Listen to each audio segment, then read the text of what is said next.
Bismillah, Assalamualaikum warahmatullahi wabarakatuh.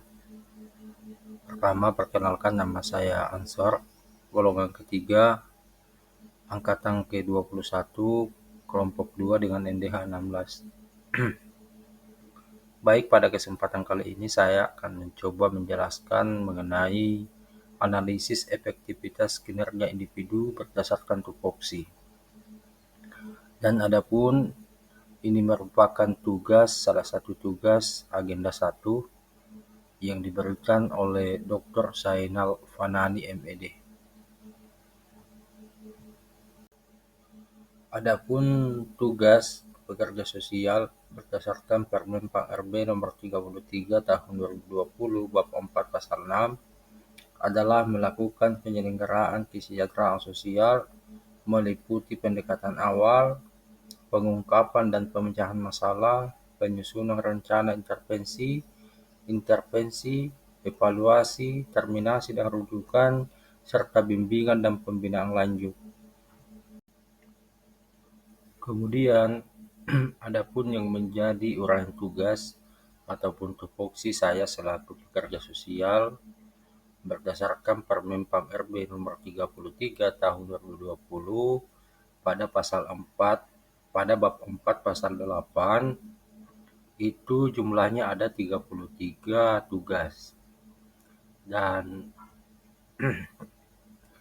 dari 33 tugas inilah kemudian akan menjadi acuan saya untuk menentukan atau menyesuaikan 5 isu yang akan saya angkat pada tugas kali ini.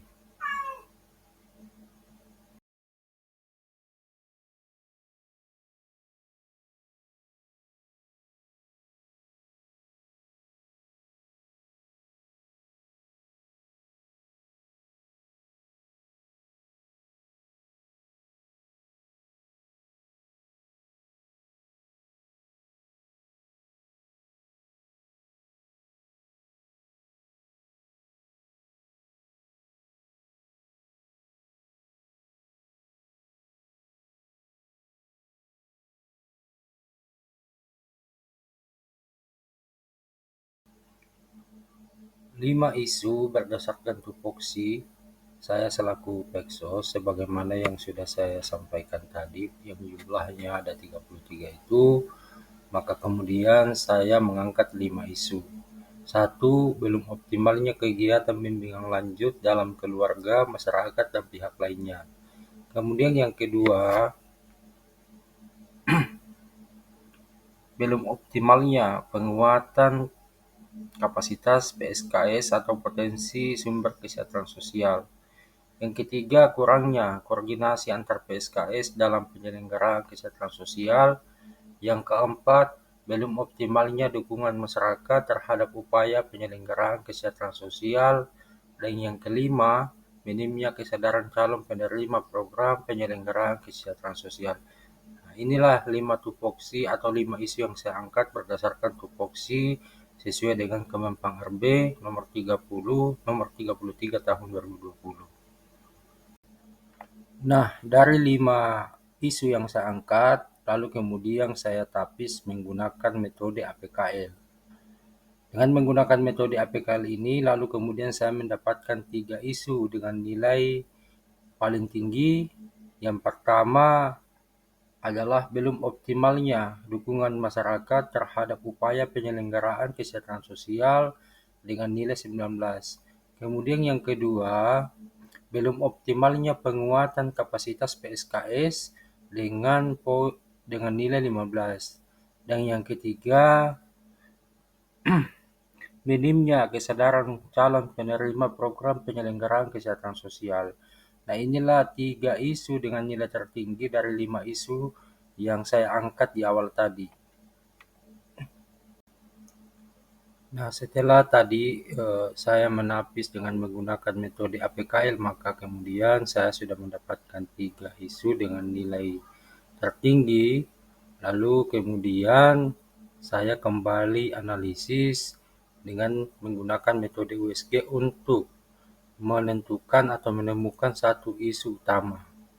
Nah, melalui metode USG ini maka kemudian saya mendapatkan satu isu dengan nilai tertinggi, yaitu adalah belum optimalnya dukungan masyarakat terhadap upaya penyelenggaraan kesehatan sosial. Nah, inilah yang kemudian isu dengan nilai tertinggi dengan menggunakan metode USG yang akan kemudian kita analisis kembali dengan metode yang lain atau dengan menggunakan metode fishbone diagram. Untuk metode fishbone diagram, tentu untuk mengetahui apa yang menjadi faktor penyebab sehingga munculnya isu utama ini. Ada 4 yang menjadi faktor penyebab. Yang pertama adalah atau manusianya, yaitu kurangnya pemahaman masyarakat mengenai pentingnya peran mereka dalam upaya penyelenggaraan kesehatan sosial. Kemudian yang kedua, dari segi material, itu minimnya informasi yang diberikan mengenai program kesehatan sosial. Yang ketiga, mesin, kurangnya fasilitas yang dapat membantu masyarakat dalam memberikan dukungan penyelenggaraan kesehatan sosial. Dan yang keempat yang menjadi faktor penyebabnya adalah dari segi metode, minimnya pelibatan masyarakat secara langsung dalam upaya penyelenggaraan kesehatan sosial. Nah, inilah yang kemudian 4 penyebab yang kita dapatkan atau kita temukan melalui metode fishbone diagram. Dan yang terakhir, setelah tadi kita menemukan 4 yang menjadi faktor penyebab, maka yang terakhir adalah kita menentukan apa yang akan menjadi alternatif pemecahan masalahnya. Dan adapun 4 alternatif pemecahan masalah yang kita dapat adalah yang pertama, meningkatkan literasi digital bagi masyarakat sebagai sumber informasi. Ini untuk mengatasi masalah minimnya informasi yang diberikan mengenai program kesehatan sosial. Kemudian yang kedua, untuk akar masalah kurangnya pemahaman masyarakat, maka yang menjadi alternatif pemecahan masalahnya adalah melakukan sosialisasi dan edukasi di masyarakat terkait penyelenggaraan kesehatan sosial.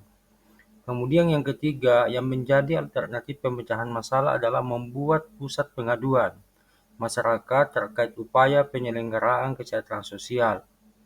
Ini tentu untuk mengatasi akar masalah yang mengenai kurangnya fasilitas yang didapat masyarakat mengenai program penyelenggaraan kesehatan sosial. Dan yang keempat yang menjadi alternatif pemecahan masalah adalah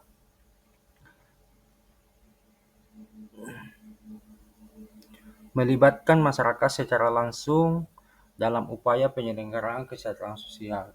Nah, inilah 4 alternatif pemecahan masalah yang kita dapat untuk mengatasi 4 faktor penyebab yang tadi yang kita temukan melalui atau dengan menggunakan metode fishbone diagram. Jadi mungkin itulah yang dapat saya sampaikan mengenai 5 isu yang saya angkat berdasarkan tupoksi tadi sampai kepada satu isu utama yang saya temukan di akhir sebagai hasil daripada metode-metode yang sudah kita gunakan. Jadi mungkin itu saja yang dapat saya sampaikan. Terima kasih. Assalamualaikum warahmatullahi wabarakatuh.